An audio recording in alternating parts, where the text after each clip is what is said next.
भैया मुझे जाने दीजिए, मैं समझाता हूं उन्हें। वो कौशल राज का भविष्य है। ऐसे स्वच्छंद व्यवहार करके रघुकुल की रीत नहीं तोड़ सकते। उन्हें सीखना होगा कि अपनी भावनाओं पर नियंत्रण कैसे पाया जाए। एक दिन पूरा राज्य उनके हाथों में होगा।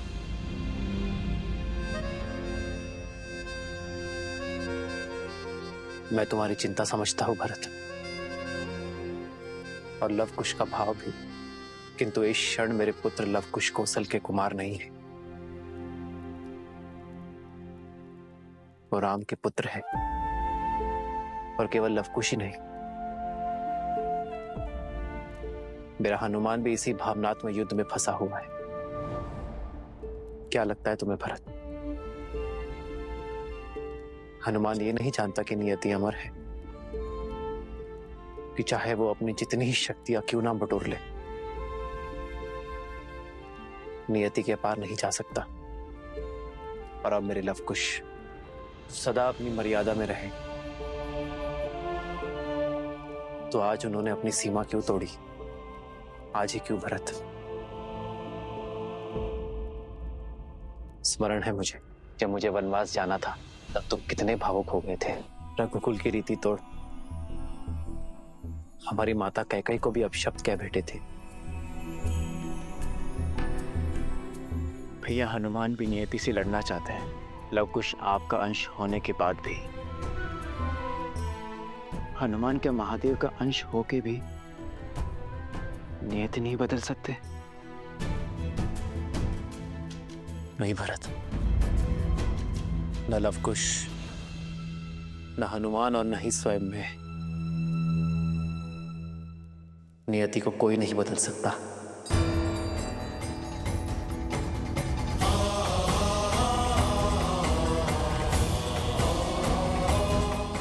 क्योंकि जैसे हर कर्म का फल होता है, वैसे ही हर व्यक्ति को नियति के नियमों का पालन करना पड़ता है, कि चाहे मनुष्य हो या देवता, नियति के चक्रव्यूह से कोई बाहर नहीं जा सकता।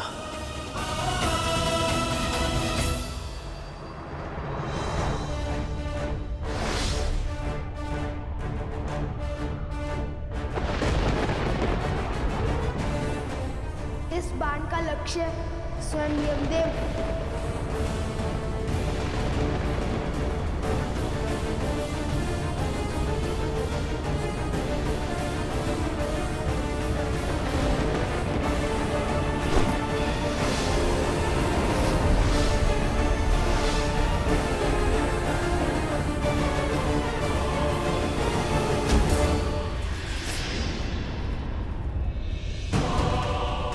जाओ लेकर आओ।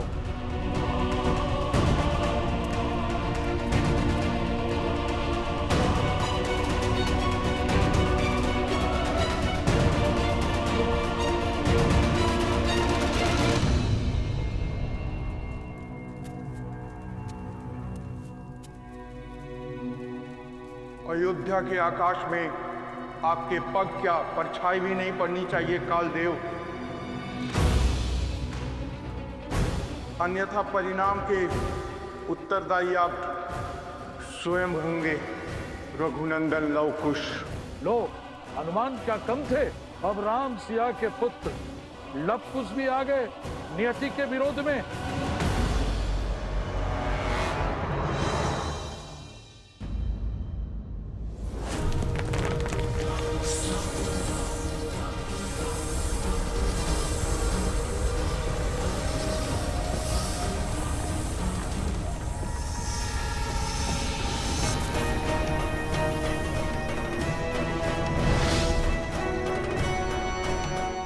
प्रणाम स्वीकार करें महाबली हनुमान। मैं आपका भक्त हूं। आपके पुत्र मकरध्वज से आपकी शौर्य गाथा सुनता आया हूं। मुझे आशीर्वाद दें हनुमान जी। चलो, मुझे किसी ने तो पहचाना, अन्यथा सब मुझे असुर ही समझ रहे थे अब तक। आयुष्मान भव। अब पुत्र मार्ग छोड़ो, मुझे प्रभु श्री राम का काज पूर्ण करना है। प्रभु की मुद्रिका ढूंढनी है मुझे। क्षमा करे बजरंगबली, पर मैं ये नहीं कर सकता। और आपने मुझे आयुष्मान भव का आशीर्वाद दिया है। इसी कारण आप मुझ पर आक्रमण भी नहीं कर सकते। ज्ञान और बल दोनों से संपन्न लगते हो मुझे, तब भी तुम मुझसे संघर्ष चाहते हो। कोई लाभ नहीं। आपका ही भक्त हूँ। आप अपने स्वामी का काज नहीं छोड़ेंगे और मैं अपने स्वामी के आदेश से पीछे नहीं हटूंगा। लौट जाइए। और मैं केवल आगे बढ़ सकता हूँ। मैंने लौटने का विचार कभी नहीं किया। तो फिर मुझे आपको रोकना ही होगा।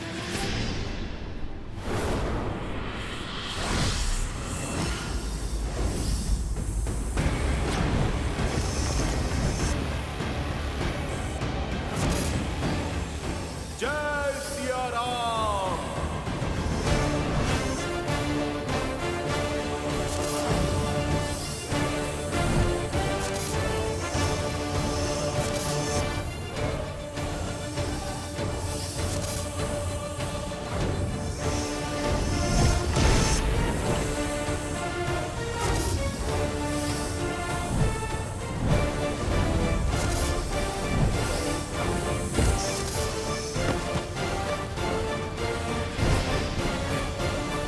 जय सिया राम।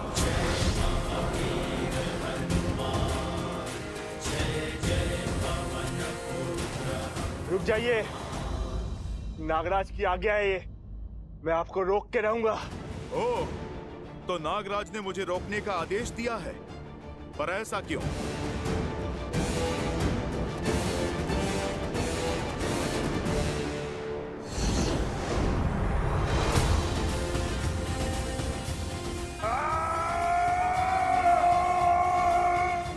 मैंने आयुष्मान होने का आशीर्वाद दिया है, पीड़ा देने का नहीं।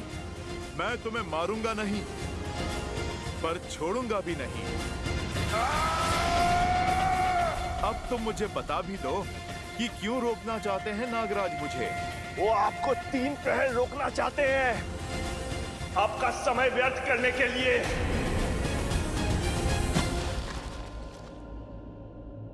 तो बाधा यहां पर नहीं, कहीं और है।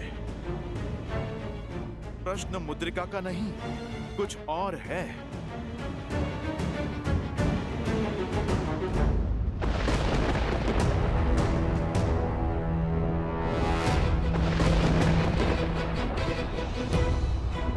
देव का कोई उत्तर नहीं आया है अभी तक।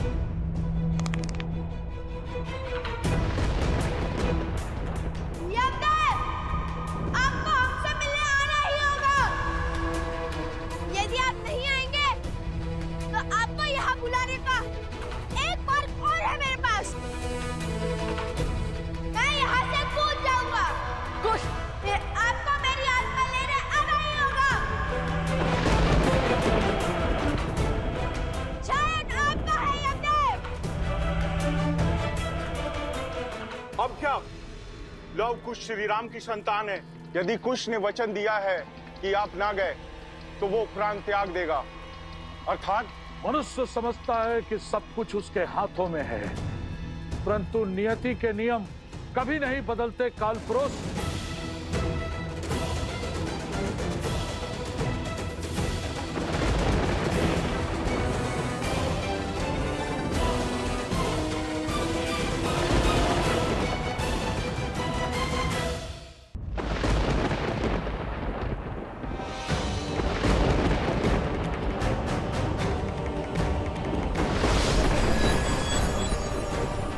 प्रणाम धर्मराज। तुम दोनों ने मुझे यहाँ बुलाया, मैं आ गया। हमने आपको यहाँ बुलाया है क्योंकि अयोध्या वासियों की रक्षा आपके हाथों में है। देव नियति के सेवक हैं, स्वामी नहीं। मैं भी भले ही मृत्यु का देव हूँ, लेकिन काल का निमित्त मात्र हूँ। मैं जो भी करता हूँ ब्रह्मदेव के आज्ञा के अनुसार करता हूँ। मुझसे युद्ध करके या ललकार कर तुम्हें कुछ प्राप्त नहीं होगा। ठीक है, यदि आप ब्रह्मदेव की आज्ञा का पालन करते हैं तो हमें ब्रह्मदेव से बात करनी होगी। और वो कैसे करोगे? देव आते हैं तो कुछ फल देकर जाते हैं। अब इसका हल भी आप ही बताएंगे। ब्रह्मदेव को 108 हवन का दान करो। इससे जग का कल्याण होगा और जगत पिता प्रसन्न होंगे। किसी न किसी रूप में तुम तक वो अपनी बात पहुंचा ही देंगे लवकुश।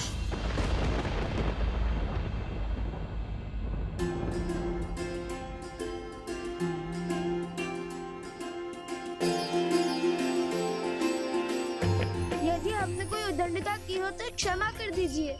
हमारा मार्गदर्शन करने के लिए धन्यवाद। रघुकुल की जय हो और श्री राम और उनके वंशजों की सदैव जय हो।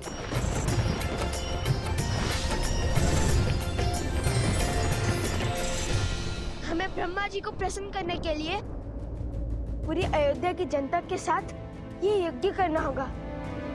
तभी 108 कुंडों में एक साथ ये यज्ञ हो पाएगा भैया। तुम मुझे पूरी बात बताओ, क्यों कहा नागराज ने ऐसा? मैं तुमसे पूछ रहा हूं। न मैं अधिक पीड़ा सह सकता हूं, न ही अपने स्वामी से विश्वासघात कर सकता हूं।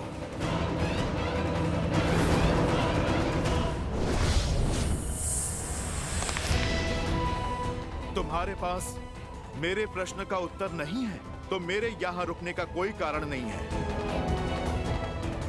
अब मुझे सब समझ आ रहा है। कोई योजना है, ये कोई षड्यंत्र है मेरे प्रभु श्री राम के पास से मुझे दूर करने का। मुझे प्रभु श्री राम के पास लौटना है। दोनों की भक्ति और तप बल को हम सब मानते, पर श्री राम का निर्णय हमारी नियति है। भला हम उनके विरोध में कैसे जा सकते? क्या ये धर्म होगा? जब एक राजा अपनी प्रजा की सुरक्षा न कर पाए तो वो अधर्मी कहलाता है। यदि प्रजा भी अपनी राजा की सुरक्षा न कर पाए तब क्या वो अधर्म नहीं है?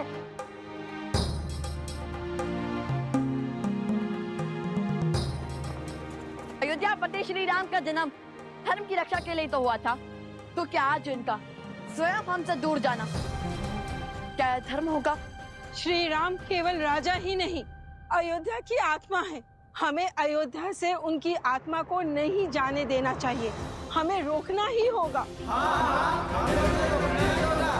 हम आपके साथ हैं। आदेश दीजिए, धर्म पथ पर बढ़ा कैसे जाए?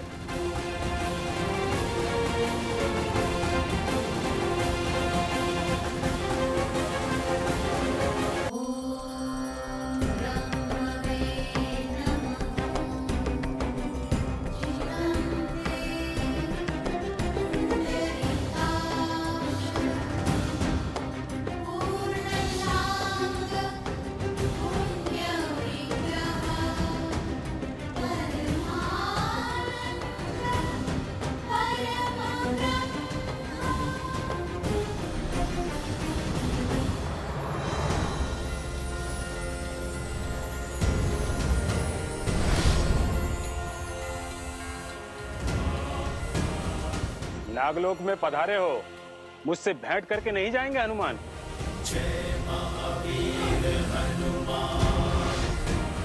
नागराज वासुकी। हाँ पवन पुत्र। मैं आगे ना बढ़ूं इसलिए आपने अपने नायक को भेजा। अब अचानक आपने दर्शन क्यों दिए? एक आश्चर्य मुझे यहाँ खींच लाया। आप प्रभु श्री राम के परम भक्त हैं, स्वयं भगवान महादेव के अंश हैं और राम काज अधूरा छोड़कर लौटना चाहते हैं आप। विश्वास नहीं हुआ।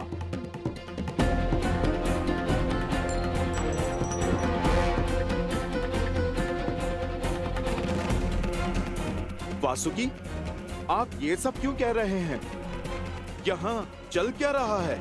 मैं आपको कुछ भी बताने में असमर्थ हूँ बजरंगबली। बस इतना ही कहूंगा, मैं आपके काज में आपकी सहायता करना चाहता हूँ। आपको राम मुद्रिका तक ले जा सकता हूँ। परंतु राम काज पूर्ण होते ही मैं तुरंत पृथ्वी पर लौट जाऊंगा। समय क्यों व्यर्थ कर रहे हैं पवन पुत्र? आइए।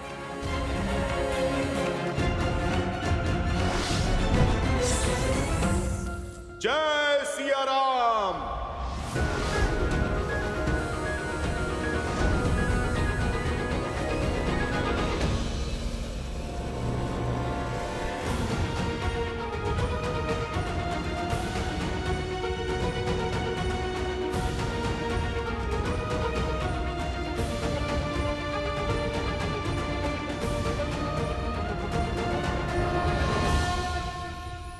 जाओ पुत्र, मुझे फिर से तुम्हारी आवश्यकता है।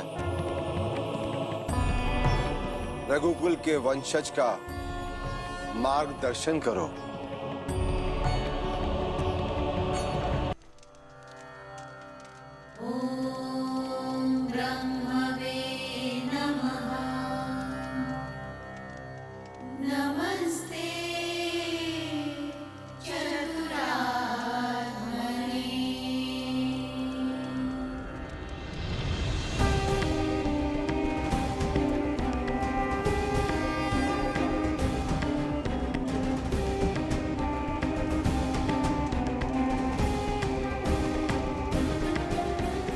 प्रणाम ब्रह्मा ऋषि वशिष्ठ।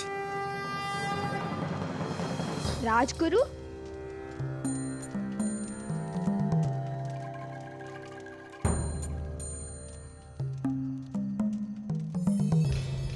प्रणाम राजगुरु। प्रणाम राजगुरु। आयुष्मान भव।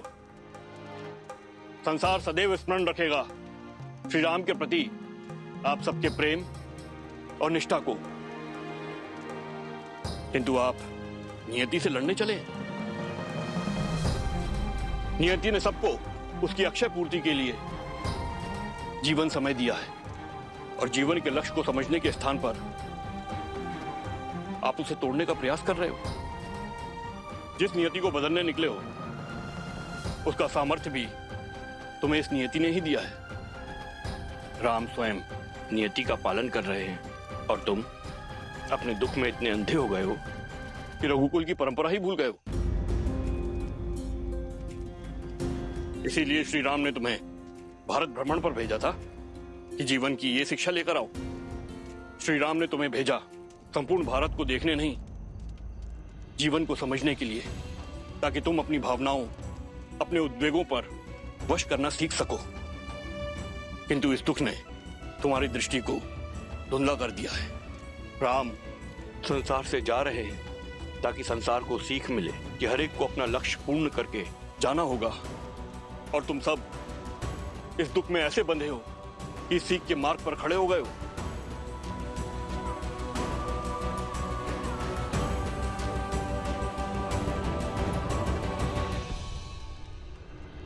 रघुकुल से प्रेरणा लो पुत्रों। अपने कुल और अपने परिवार के त्याग और कर्मों से सीखो। उसके यश को धूमिल ना करो कि राम अपने पीछे योग्य नहीं, भावुक और दुर्बल राजा छोड़ गए हैं। सूर्यवंशी हो तुम, सूर्य के समान तप कर संसार को ताप देना ही तुम्हारा धर्म है। उसे धारण करो, पश्चात सब शुभ होगा।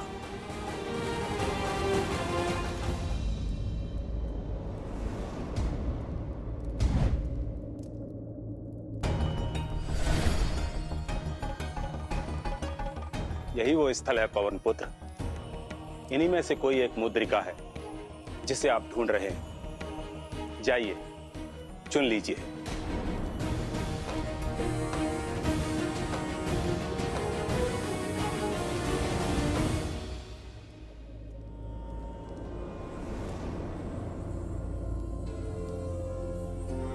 पिताश्री,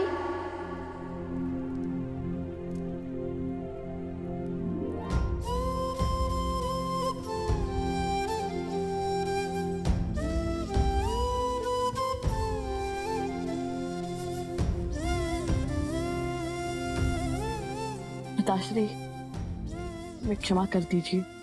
हम भटक गए थे, अपनी भावनाओं में बह गए थे। रघुकुल का धर्म भंग करने चले थे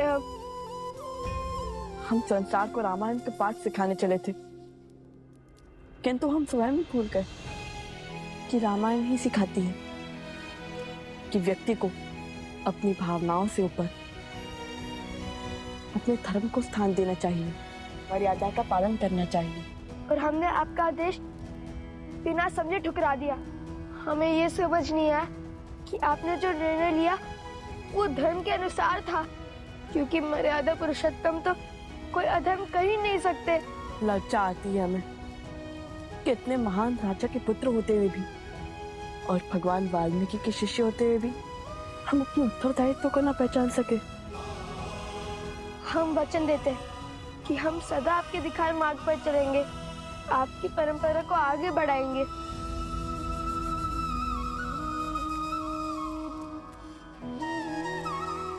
हम किसी को भी अपने माया जाल में जकड़ सकता है,